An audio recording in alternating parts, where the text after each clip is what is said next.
Mengawali berita pertama, pemirsa, jalan penghubung antara Kabupaten Ogan Komering Ulu dan Ogan Komering Ulu Selatan amblas. Akibatnya aktivitas transportasi lumpuh total.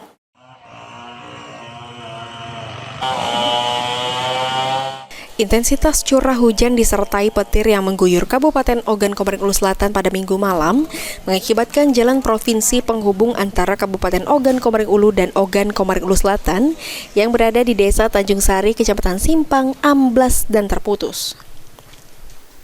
Amblasnya jalan penghubung antara kabupaten ini mengakibatkan lalu lintas kendaraan terutama roda 4 lumpuh total, bahkan sempat terjadi kemacetan dan antrian kendaraan dari kedua arah sepanjang 7 km. Amblasnya jalan provinsi ini juga mengakibatkan 1 unit mobil dan 1 sepeda motor terperosok, yang menyebabkan pengendaranya mengalami luka berat dan luka ringan. Oleh warga setempat, mereka langsung dilarikan ke rumah sakit. Diperkirakan jam 9.30 malam ya, atau sekitar pukul 21.30 ya. Malam kami dapat laporan ada 2 kendaraan, 1 kendaraan roda 2 dan juga 1 kendaraan roda 4 yang terperosok di sini karena akibat dari curah hujan tinggi. Jalan ini ambrol kan, mengakibatkan akses jalan ini terputus, terisolasi pada saat ini.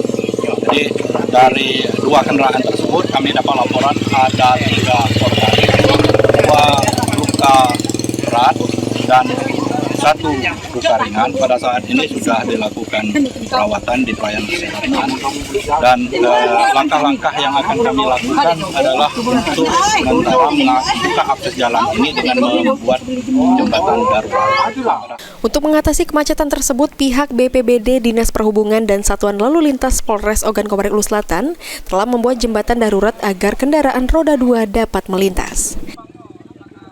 Jadi yang kita ambil pertama, saya mulai bekerja dari pukul 5:30 pagi tadi, ya. Jadi dari tidak ada jembatan, saya buatkan jembatan untuk pejalan kaki dan bermotor roda bisa lewat. Nah, jadi untuk masyarakat yang lain-lain, kami telah menghimbau dari arah roda 2, kami pasang banner tanda rambu-rambu bahwasanya tidak boleh melintas dulu kendaraan roda 4. Roda 2 silakan melintas, sehingga tidak terjadi kemacetan di daerah jalan yang menuju daerah Tanjung Sari ini, sehingga lalu lintas bisa kondusif. Sri Fitriana, PAL TV.